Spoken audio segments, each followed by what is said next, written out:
Hey there, gang. It is time for another comic book unboxing video, and we've got a little bit of a treat for you this time out. We're going to be doing the second half of this box. We did the first half yesterday, and in this second half, actually a little more than half of this box, I don't know exactly what the issues are, but I do know that they are all early Silver Age and Uranium Age, or you may say Atom Age, Archie comic books. So late 50s, early 60s vintage Archie's comics. Some of them look to be in pretty decent grade, so that's what we're looking at today. If that's your thing, stick around. We're going to have some fun.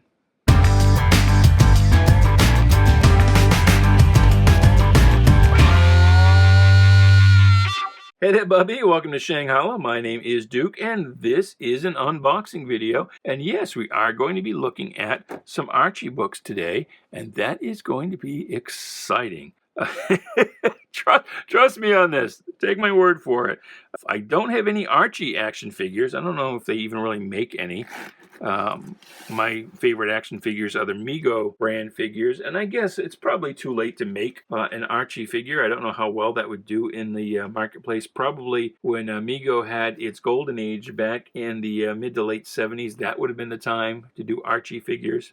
But I don't have, America's teen heartthrob Archie. I had to go with the next best thing as far as Mego action figures that I've got, which is Teen Wolf. So there you go. That's who's going to be looking over as our sort of chaperone / mascot today. Please do like, share, subscribe, comment away, do all the groovy things. I don't know a lot about early Archie comics, so I might actually look to you to leave some comments down below if you see anything and I kind of pass over it and don't make a comment over what you know to be a significant book for any reason. Let us all know in the comments. And please do stick around until the end of this video. I'll give you the code word that you need to put in the into the comments to be entered into the big giveaway. Don't know still yet what it is I'll be giving away, but once I get to 1,000 subscribers, I will give away something of some nominal value at least, and you can be entered every time you leave a comment with the code word for that particular video.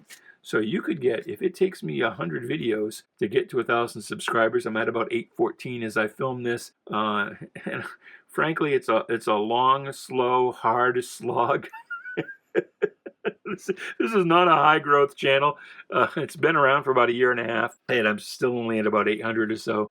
So it could be a while before we get to 1,000 subscribers. But if it takes 100 videos and you leave that code word at the end of every video, not only do you help with the algorithm by having left a comment and getting this, tricking the algorithm, as it were, into sharing this video out with more people, you get an entry into that contest.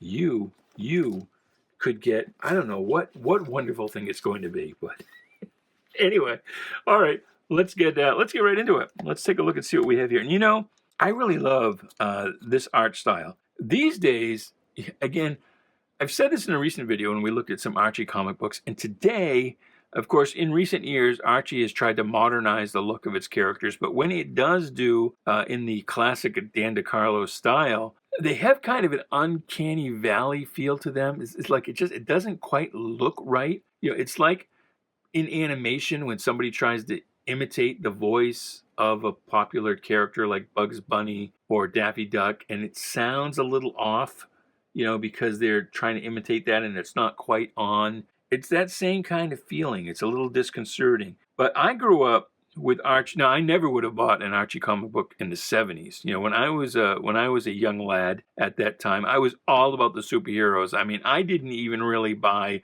Sergeant Rock or Jonah Hex unless, I just had way more allowance money that week than there were new comic books. Then I would consent to buy one. But I was all about the superheroes. But, Harvey comics were baby comics. Gold Key was kind of inferior. I didn't buy those too much. Charlton was just afraid I'd get wood chips in my fingers from reading, flipping through those pages. And then Archie, we tended to consider Archie as girls' comics.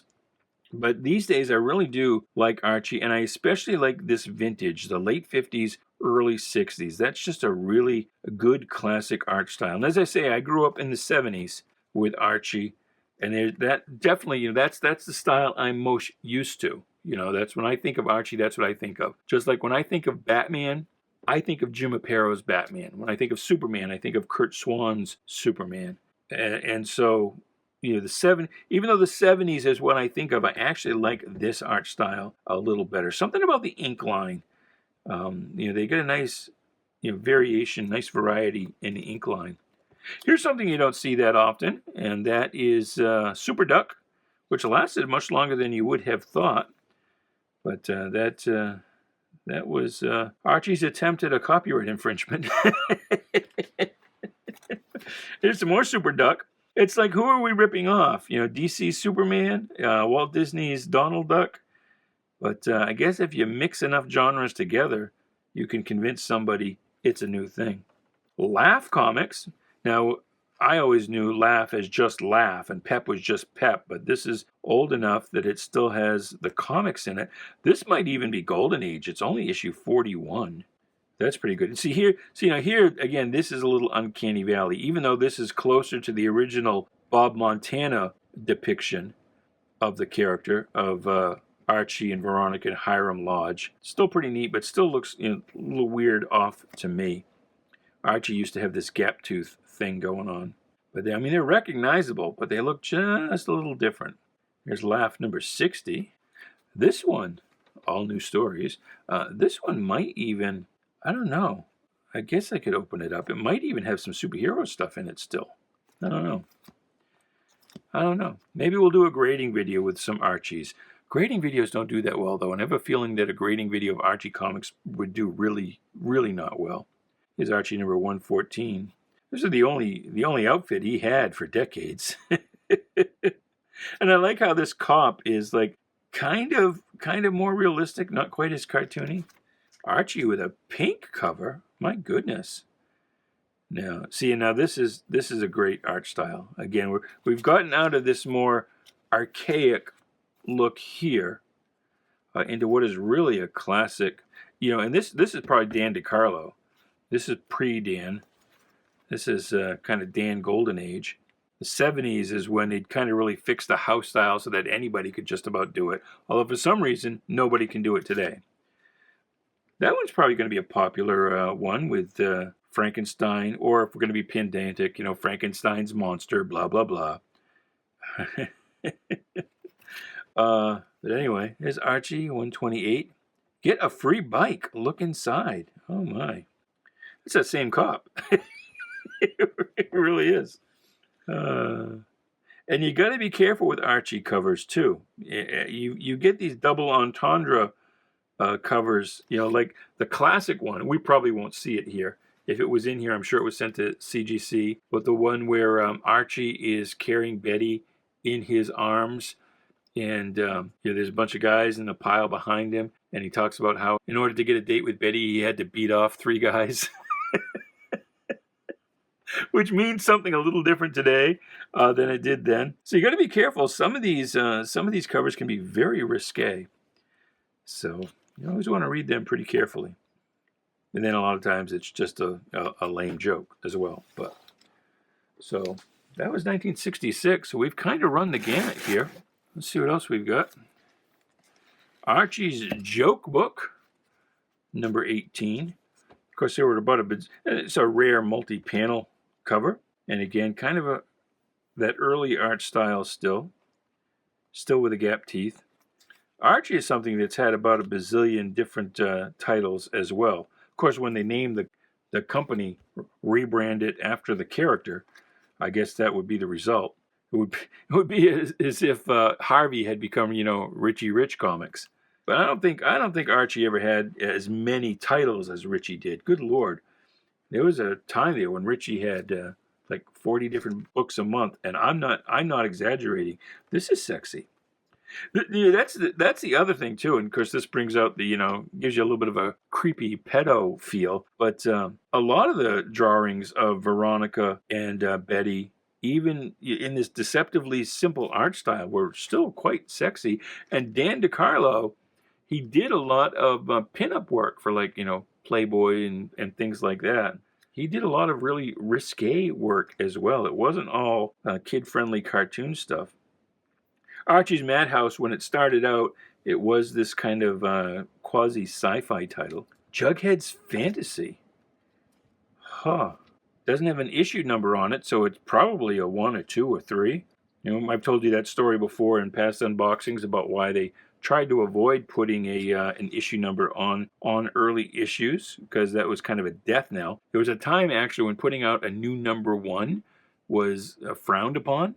You know, you do almost anything, you know, change the title from something else just to have a high number, because you know the dealers and distributors wouldn't carry a number 1 untested product. They didn't want to put it out.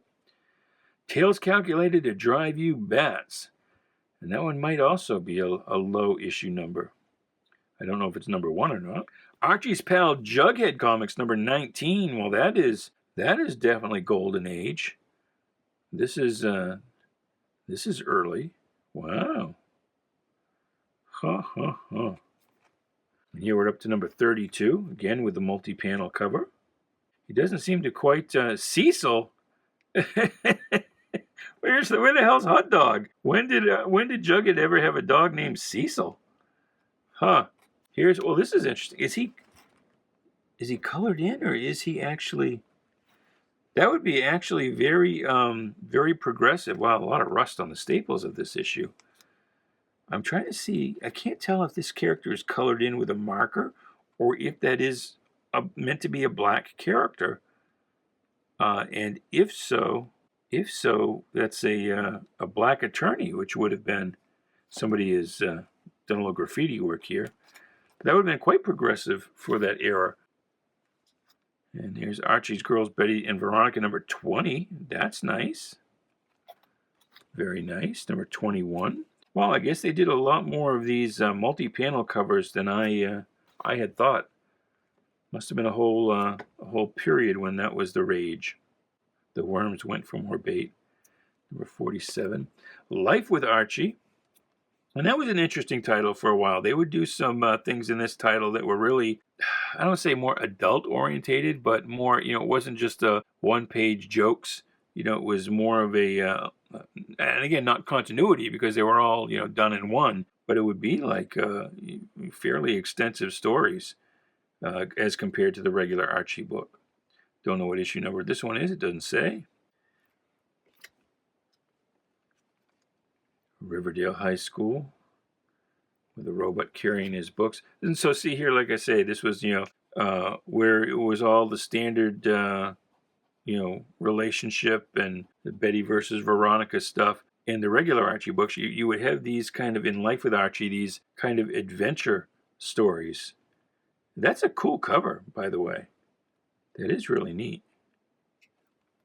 Or you would have these big, you know, life-affirming things. Dr. Tracy. Oh no, Jughead's having an operation. We don't know what his operation is, but look, he's not doing well. Based on the chart. All right, let's see what else we got here. It's another very early issue. Fortunately, it's got some tape on the cover here. But that's number 8. Wow, Archie's Pal Jughead number 8.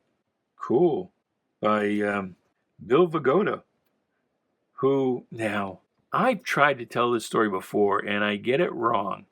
Because Abe Vigoda, the actor who played Fish, the character on Barney Miller, I think Bill Vigoda was his brother? Do I have that right?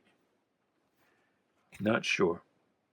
Somebody will tell me, look how off this is. Holy shit! Archie number 18. That's an old one. America's Typical Teenager. Teenager, the style of the time, hyphenated as 2 words. Huh. Now, you know, we think of teenager as just being one word, but there was a time there when teenager was when, you know, the baby boom era, and the teenagers were just sort of becoming a marketing force, and people were actually thinking of teenagers as an actual thing. You know, they weren't really sure what, you know, little agreement on what form the word should take. So there it is, hyphenated. But look how different Archie looks there. And I guess that's probably Ms. Grundy. I don't know. She looks very like the Puritan witch hazel. I don't know if this is supposed to be Veronica or not. This is by Al Figaro. Is that how you pronounce that? He did a lot of early Golden Age Marvel Comics work. A lot of their funny animal characters he did. We've got some... Is that the coloring or is that the piece missing? I'm not sure. But wow, look how different. Huh. Very, very crazy. Here's Archie number 25. The Mirth of a Nation, huh? Hello, gorgeous. Huh. Oh, Al Fagley? I thought it was Figaro. Maybe I'm thinking a different person.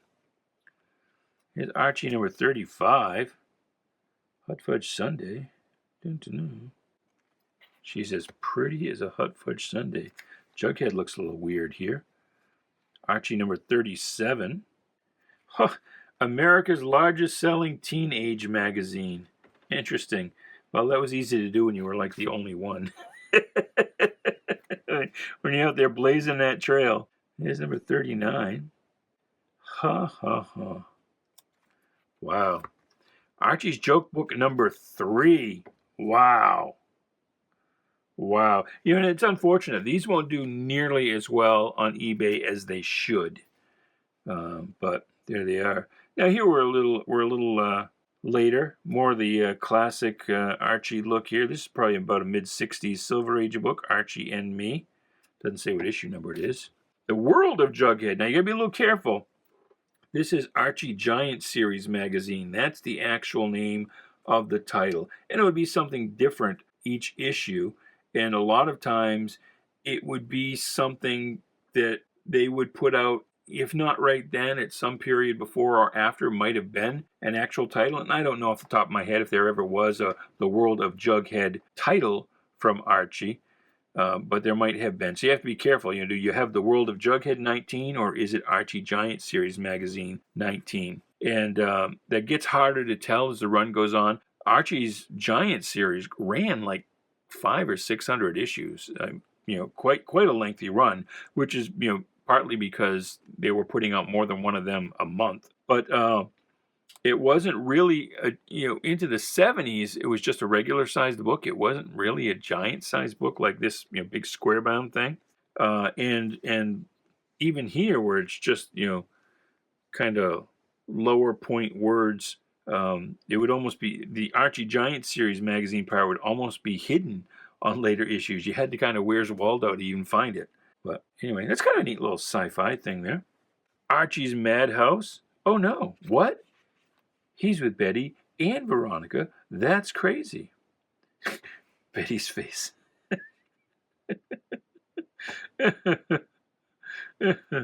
Life with Archie, and like I said, again, these Life with Archies sometimes had some weird. Meet the Creeps.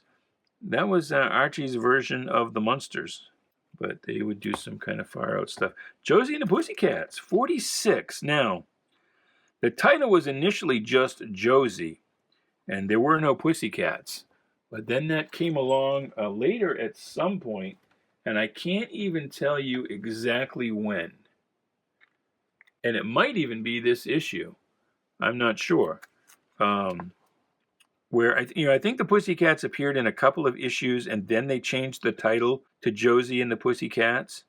And this is 1970, so this is right around the time of the cartoon show. And there is, what is her name? Oh, Alexandria. That's it.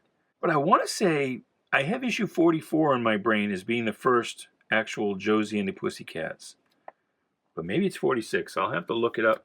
I'll pop that on the screen for you so that then you will know as well. Here's Archie's Pals and Gals. That's a series that ran for a long time, and it was one of these giant books for the first part of its run. That's number 15. Number 18, little sci-fi bug-eyed monster there. Wilbur. Now, Wilbur, unfortunately, and look at it, you've got kind of a... that's not Archie, though. I don't think that's Archie. It looks like Archie. I don't think it is, unless there was some crossover. But Wilbur was a character in the Archie comics for a long time. But then he just kind of faded away, and that's not anybody they've ever brought back. So kind of neat. Well, that looks like Veronica, so maybe that looks like Betty, so maybe... I always have in my brain, though, that Wilbur kind of existed in his own little kind of side universe. Here you go. Yeah, this guy who looks like Archie is actually called Slats. There's another Wilbur, when it's looking even more like an Archie book. Hey, we get 2 of that one. That's cool. Archie's rival, Reggie. Reggie had his own book for a lot of years. And this is a very early model look. And that's number 3. Wow. There's number 5. Huh. Neat. That's too bad. You know, a lot of people are going to see the thumbnail for this video, and they're going to be like, Archie, I don't want to watch a video about unboxing Archie comics. But those of you, of course, if you didn't click on it, you're not here to hear me denigrate you. But for those of you who aren't here, well, you're missing out. You really should have clicked on that thumbnail. Here's Archie's rival number 8. This looks like it's got some color fading, like it was in the sun or something. Pep Comics. There's the old granddaddy. That's the Archie first appeared in Pep Comics. I'm going to say 26, although I probably have that wrong. But there you are. As you can see here he's looking that very early Bob Montana look, although down here he's starting to look a little more on model. There's Pops. Pops was right on model right from the beginning. It's Bob Montana's signature, but I don't think this was actually by Bob, because this looks a little more advanced than his actual style. Bob Montana became kind of a house name for a while, kind of in the sense of Bob Kane. Yeah, well, here's one that's a little risque. What were they doing reading with the lights out? Lip reading. Get it. Pep Comics 101. And I don't know if, even in this 83, if we might have had some superheroes. Superheroes are probably gone by that point. Oh, yeah, definitely. It's 1951. Here's Pep. A little bit of a weird, different logo here that you didn't see for very long. And here's another variation of the Pep logo that didn't last very long. I remember Little Jinx. Pat the Brat had come and gone by the time I came along. And of course, Wilbur, as we said, was a thing of the past. Wilbur is kind of a cross between Archie and Dobie Gillis. And then, of course, Katie Keene, the fashion queen. What's going on here? What's going on? So what did your stupid mutt learn at obedience school today? Oh, he's giving him a hot foot, which was a thing. You see it a lot in old cartoons. I don't know when the last time was anybody ever as a joke tried to give somebody a hot foot, but that was a thing back in the day. This is interesting. The king is back. Archie Presley, I guess, huh? That's weird. That's weird. Here's Pep number 145. There's Ms. Grundy for sure. Oh, this is interesting. This is kind of a Pep cover that would kind of be more appropriate to the Life with Archie title. But it's interesting. More Pep. There you go. Oh no.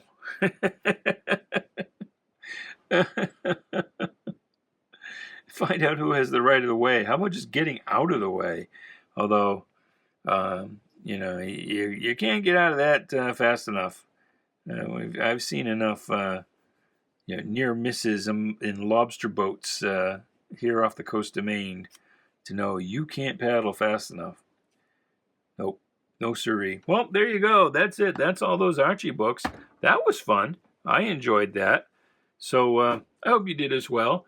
Let's do, what's our code word? What is our code word going to be this time out? And if you leave this word in the comment, either all by itself or as part of your comment, you'll be entered into the contest for whatever it is I'm going to give away when I get to 1,000 subscribers.